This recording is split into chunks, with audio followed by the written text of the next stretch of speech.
हे hi everyone, welcome back to my channel. तर कसे आहात तुम्ही सर्व? अपेक्षा करते की तुम्ही पण रोजच्या प्रमाणे अगदी मस्त आणि मजेत असाल। तर 1.5-2 महिन्याच्या नंतर आज मी व्हिडिओला सुरुवात केलेली आहे आणि व्हिडिओच्या सुरुवातीलाच बघा पूर्ण घराची डीप क्लिनिंग जी आहे ती मी आज करणार आहे। आणि सुरुवात जी आहे ती बेडरूम पासून करते आहे, कारण बेडरूम पासून सुरुवात केली ना तर मला सोपं पडतं।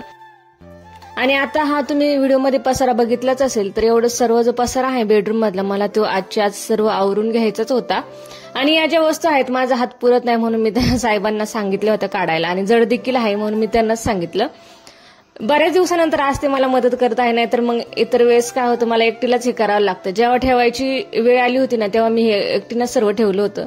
चेअरवर चढून एवढं हातात घेऊन वरती ठेवायचं ना खरंच खूप अवघड आहे, तरी एकटीलाच सर्व कामं करायला लागतात।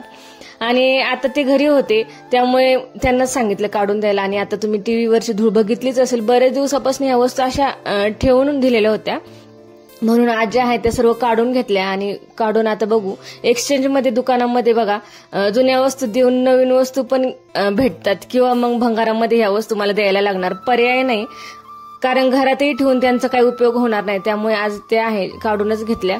आणि हा जो टेबल फॅन तुम्हाला दिसतोय ना व्हिडिओमध्ये तो देखील खराब झालेला आहे। चांगला होता पण यांच्याकडनं असंच वरती ठेवला होता त्यावेळेस पडला। आता तो देखील भंगारामध्ये देऊ किंवा मग रिपेअरिंगची गरज आली तर तो रिपेअर करून आणू, बघू दोन्हीपैकी काहीतरी एक करता येईल। त्यानंतर जेवढी तिथे धूळ होती तेवढी सर्व मी झटकून घेतली, जे जाळे होते ते देखील काढून घेतले। आणि कपाटाच्या वरती हा तुम्ही एकदा पसारा बघा, सर्व मुलांची खेळणी आणि चेअर वगैरे आहेत त्या कपाटावरती मी ठेवल्या होत्या। आणि मुलांचं खेळणं कसं असते, एक एक काढलं की एक एक तसंच कपाटावरती साहेब जे आहेत ते ठेवून देतात, त्यामुळे तसंच पसारा पडला होता कपाटावरती देखील। आणि ते देखील मला आज सर्वच क्लीन करून घ्यायचं होतं। कपाटावरती जेवढा पसारा होता ना तेवढा सर्व मी काढून घेतला। आणि कपाट देखील आता छान असं झटकून घेते, कारण खूप धूळ आहे, बरेच दिवसापासून जो आहे काढलेलाच नव्हता। आणि मुलांचं खेळणं चेअर वगैरे ते कपाटावरच ठेवत असते, त्यामुळे त्यावर भरपूर अशी धूळ जमा झाली होती। कपाटावरती चेअर ठेवल्यामुळे ना चेअरला देखील जाळे झाले होते, आणि कपाटाच्या वरती देखील थोडे जे जाळे आहे ते देखील झाले होते, ते देखील काढून घेतले।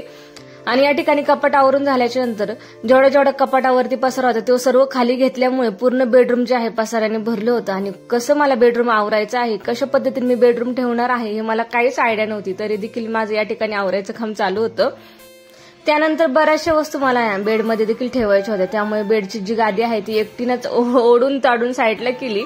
आणि आता ह्या बघा या कप्प्यामध्ये गणपती डेकोरेशनचं सामान आणि दिवाळी डेकोरेशनचं ज्या वस्तू आपल्याला पाहिजे असतात त्या सर्व मी यामध्ये ठेवल्या आहे। आणि पणत्या वगैरे देखील बरेचसं असं काय छोटे मोठे वस्तू आहेत त्या सर्व मी एकत्रच ठेवत असते। असे त्यासाठी छोट्या बरण्या बनवल्या आहे आणि त्या बरण्यामध्ये एकत्र ठेवते, म्हणजे पटकन सापडतात देखील।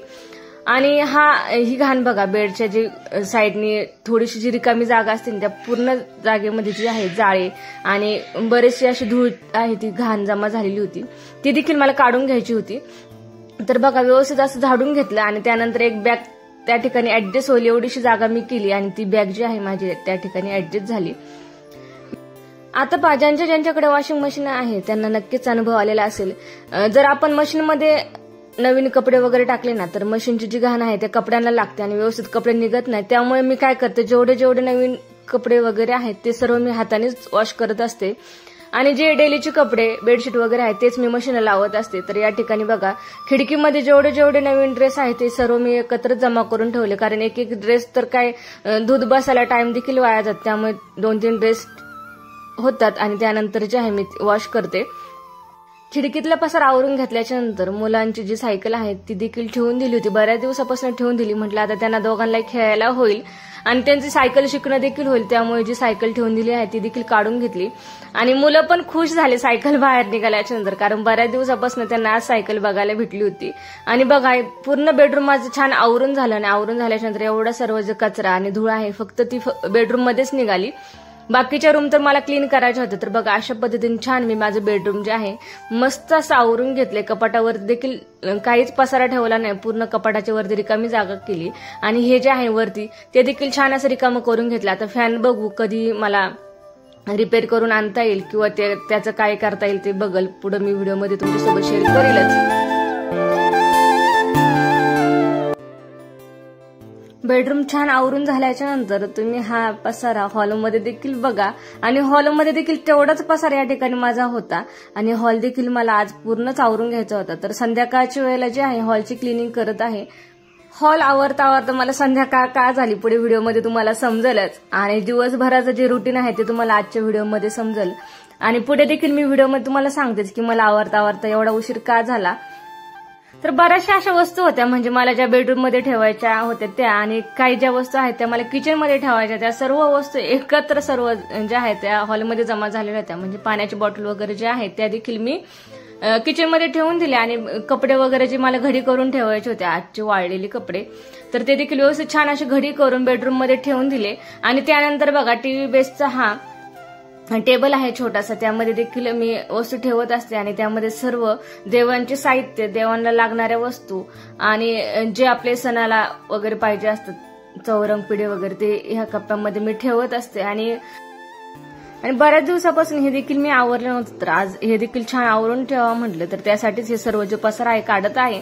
आणि झुरळ किंवा मुंग्या होऊ नये म्हणून खडू असतं झुरळांचं ते देखील मी असं टेबलला साईडने ओढून ठेवत असते. कारण बघा फर्निचरच्या ज्या लाकडाच्या वस्तू किंवा खोके न्यूजपेपर जे आहे अशा वस्तूंना पटकन झुरळ वगैरे लागतात, वासाने पटकन झुरळ होतात. त्यामुळे झुरळ होऊ नये म्हणून मी टेबलमध्ये देखील खडू वगैरे ओढून ठेवत असते. आणि तुम्ही म्हणणार तर एक देखील झुरळ यामध्ये निघाल नाही किंवा काय करायचं बघा, जेवढ्या फर्निचरच्या वस्तू आहे ना किंवा बेड कपाट अशी टेबल वगैरे जेवढ्या वस्तू पॅक राहणाऱ्या म्हणजे डोर बंद वस्तू असेल ना तर त्यामध्ये असा खडू तरी ओढून ठेवायचा किंवा मग डांबर गोळ्या भेटतात त्या टाकून ठेवायच्या.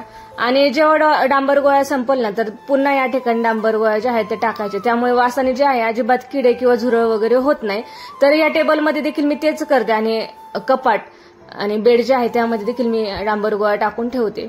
आणि जेवढा मला खडू ओढता येईल ना तेवढ्या सर्व साईडला मी जे आहे खडू ओढून ठेवते. तर या ठिकाणी बघा टेबल पूर्ण मी रिकामा करून छान असा ओल्या कपड्याने पुसून घेतला आणि परत सर्व जेवढ्या वस्तू होत्या देवांच्या आणि ज्या सणावाराला लागणाऱ्या सर्व असत्या व्यवस्थित ऑर्गनाईज करून ठेवल्या. आणि एक जो कप्पा आहे तो पूर्ण मी रांगोळीसाठीच ठेवला आहे आणि 2 कप्प्यांमध्ये जे देवांच्या ज्या वस्तू आहेत त्या ठेवल्या. आणि त्यानंतर बघा हॉलचा फॅन देखील मला या ठिकाणी क्लीन करायचा होता. व्हाईट फॅन असल्यामुळे ना जरा जरी खराब झाला तर लगेच खराब होतो, काळा दिसायला लागतो. त्यामुळे तो देखील छान असा पुसून घेतला. तर साईडने जे आहे ते निघतच नव्हतं आणि फॅनच्या वरती आहे भरपूर अशी धूळ जमा झालेली होती ती देखील छान अशी काढून घेतली.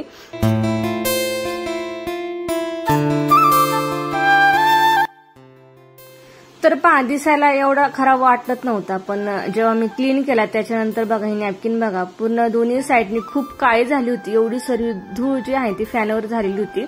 आणि आपण बघा पडदे वगैरे लावतो तर ते राऊंडला देखील स्टीलचे असल्यामुळे त्यावर देखील धूळ जमा झाली होती. ते देखील छान या ठिकाणी क्लीन करून घेतलं. बऱ्याच वेळा आपण खालची घराची क्लिनिंग करत असतो पण ज्या छोट्या गोष्टी आहेत त्यांकडे आपलं लक्ष जात नाही. आणि हेच बघा पडद्याचे रॉड जे आहे ते आपण सहजासहजी एवढं लक्ष देत नाही तर त्यावर देखील धूळ जमा होते आणि ते देखील छान असं मी पुसून घेतलं. त्यानंतर बघा सोफ्याच्या खाली देखील खूप पसारा झाला होता कारण मुलं काय करतात सोफ्याच्या खाली खेळणं कागद वगैरे जे आहे ते घालतात आणि झाडूनी एवढा असं सोफ्याच्या खालचा जे कचरा आहे तो निघत नाही.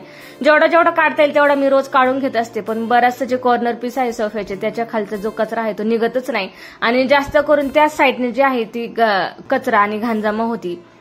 कारण मुलांना तिथं रिकामा स्पेस भेटतो आणि तेवढ्या जागेमध्ये जे तिथं बसलेले असतात ना त्यावेळेस खेळणं आणि जे कागद वगैरे आहे त्या ठिकाणी टाकून देतात. आणि बघा सोफा काढलाच होता त्यामुळे हॉलची जी खिडकी आहे ती देखील मी या ठिकाणी छान अशी क्लीन करून घेतली. कारण खिडकीची जी नेट आहे ना त्यावर खूप घाण जमा झालेली होती, धूळ देखील होती. तर ते देखील छान असं झाडूच्याच मदतीने खिडकी देखील झटकून घेतली. आणि खिडकी झटकून झाल्याच्या नंतर लगेचच सोफा आहे तो काढायला सुरुवात केली कारण सोफ्याच्या खाली बराच कचरा होता तो देखील मी काढून घेतला आणि आहे आज परत सोफा लावून दिला. मुलाला खेळायला रिकामी जागा लागते म्हणून ना जास्त पसारा मी ठेवतच नाही, ज्या त्या वेळेला लगेचच आवरून वस्तू जागेवर ठेवून देत असते आणि म्हणूनच सोफा काढला आणि लगेचच लावून दिला. तर आता बघा हा आहे संध्याकाळच्या वेळेचा व्हिडिओ आणि तुम्हाला आता थोड्या वेळापूर्वी दिसेल. तर किचन आवरायला सुरुवात केली होती मी सकाळी आणि आणि पहा, जसं की मी तुम्हाला सांगितलं, आज हे माझं पूर्ण दिवसभराचं रुटीन आहे आणि पूर्ण दिवसात जे आहे मी आज घराची डीप क्लिनिंग केली होती. तर हॉल आणि बेडरूम जे आहे मी दुपारनंतर आवरायला सुरुवात केली आणि किचन जे आहे सकाळपासूनच मी आवरायला सुरुवात केली होती. तर किचन मला पूर्णच आवरायचं होतं, म्हणजे किचनमध्ये जेवढे भांडे होते पूर्ण सर्व मी आज घासले. तर तुम्हाला पुढे व्हिडिओमध्ये दिसेलच. तर या ठिकाणी बघा, जेवढे भांडे होते ना तेवढे सर्व मी आधी काढून घेते आणि त्यानंतर जे आहे भांडे घासायला सुरुवात केली होती. तर बरेच भांड्यांवर देखील धूळ जमा झाली आणि उन्हाळ्याच्या दिवसामध्ये हवा येत असते ना, तर खिडक्यांमधनं खूप सारी धूळ घरामध्ये येते आणि ती सर्व धूळ ना भांड्यांवरती जमा होते. अगदी 1 महिना 2 महिने झाले तर घराची पूर्ण डीप क्लिनिंग मला करावंच लागते, नाहीतर बघा डब्यांवरती धूळ जमा झाली लगेच दिसून येते आणि आपल्याला देखील फ्रेश वाटत नाही. त्यामुळे ज्या त्या वेळेला छान असं किचन आपलं क्लीन जर असेल ना तर आपल्याला देखील प्रसन्न वाटतं आणि घरात काम करायला देखील छान वाटतं आणि ज्या त्या वेळेला जी ती कामं केली ना खरंच लवकर पूर्ण होतात. तर बघा, एवढा सगळा पसारा जेवढे भांडे होते सर्व मी काढून घेतले आणि खाली उभा राहायला देखील जागा नव्हती किचनमध्ये. आणि हे बघा, कोठ्या तुम्हाला दिसतच असेल वरती ठेवल्या होत्या, तर त्यावर देखील खूप धूळ जमा झालेली होती आणि छोटे भांडे आहेत त्यांच्यावर देखील खूप धूळ जमा झाली होती. घरात दोघंच असल्यामुळे आणि 2 मुलं असल्यामुळे एवढ्या भांड्यांची गरज देखील पडत नाही. पण मला रिकामं किचन ठेवायला ना अजिबात आवडत नाही. मला असं किचन पूर्ण भरगच्च भरलेलं बघायला देखील आवडतं आणि ठेवायला पण आवडतं. त्यामुळे जेवढे घरात भांडे आहे ना तेवढे सर्व मी ना वापरायला काढत असते. तरी देखील बरेचसे भांडे जे आहे ठेवायला जागा नाही, त्यामुळे मी अशी कोठ्यांमध्ये ठेवते. नाहीतर मग बऱ्यापैकी जेवढे भांडे मला ठेवता येईल वरती तेवढी मी सर्व वरती ठेवत असते. अगदी 1-2 महिन्यातून म्हणा पूर्ण किचनची जी आहे डीप क्लिनिंग करत असते. एवढं सगळं व्हिडिओमध्ये दाखवायचं म्हटलं ना तर खरंच खूप मोठा व्हिडिओ होतो, म्हणून एडिट करून थोडक्यात तुमच्यापर्यंत पोहोचवण्याचा प्रयत्न करते. कारण तुम्हाला देखील माझं काम बघून किचन आवरायची इच्छा होईल, तुम्हाला थोडं का व्हायना मोटिवेशन भेटेल, म्हणूनच हा व्हिडिओ मी खास तुमच्यासाठी बनवला. तर बघा, बरेचसे भांडे मी या ठिकाणी घासून घेतले. जे डब्बे वगैरे होते ते देखील घासले आणि ठेवायला देखील जागा नव्हती. गॅलरीमध्ये जेवढे भांडे मला ठेवता येईल तेवढे मी ठेवले. काही घासायचे बाकी आहे ते थोडे करून ते देखील घासते. डब्बे देखील घासून झाले होते माझे. तर बऱ्यापैकी भांडे घासले आणि वाळले देखील होते, कारण उन्हाळ्याचे दिवस आहे, पटकन भांडे वाळून जातात आणि लगेचच मी जे आहे भांडे लावायला देखील सुरुवात करणार आहे. त्याआधी मला बघा, हा माझा गॅलरीचा थोडासा जो लुक आहे तो तुम्हाला दाखवायचा होता. तर बघा, छान ग्रीनरी वाटते आणि त्याच्या खाली एवढे छान भांडे वाळत घातलेले आणि गॅलरी खरंच खूप छान पूर्ण झाडांनी भरगच्च भरलेली आहे. दिसायलाही खूप छान वाटतं आणि तिथं बसायला दिवसभर जरी म्हटलं तरी पण आपण छान आनंदात बसून तिथं कामं करू शकतो. अशा पद्धतीने मी माझी गॅलरी ठेवली आहे. कधीतरी तुम्हाला गॅलरी देखील दाखवील. तर बघा, किचन पूर्ण रिकामं झाल्याच्या नंतर, भांडी सर्व माझी घासून झाल्याच्या नंतर जे आहे किचन देखील मी पूर्ण छान झटकून घेतलं. थोडेसे जाळे झालेले होते ते देखील जाळे काढून घेतले आणि जे किचनचे रॅक वगैरे आहे ते देखील छान लिक्विड टाकून पुसून घेतली. आणि बघा ना, मोकळं किचन बघायला कसं वाटतं. एवढं मोकळं किचन जेव्हा आपण दिवाळी वगैरे डीप क्लिनिंग करायची असेल त्यावेळेसच आपल्याला मोकळं किचन बघायला भेटतं, नाही तर मग नाही. पूर्ण भांड्यांनी भरगच्च भरलेलं असतं आणि तेच किचन बघायला खरंच खूप छान वाटतं.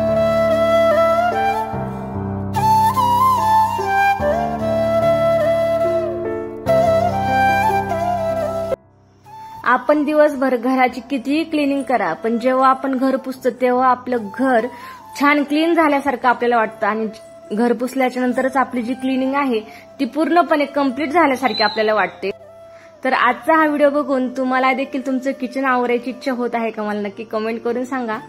आणि थोडं का व्हायना मोटिवेशन माझ्या आजच्या व्हिडिओमधून तुम्हाला भेटलं असेल अशी अपेक्षा करते. तुम्हाला आजचा व्हिडिओ कसा वाटला मला नक्की कमेंट करून सांगा. आणि क्लिनिंग सोबतच आजचा व्हिडिओ देखील एंड करते. भेटूया आपण नेक्स्ट व्हिडिओमध्ये. तोपर्यंत सर्वांना बाय.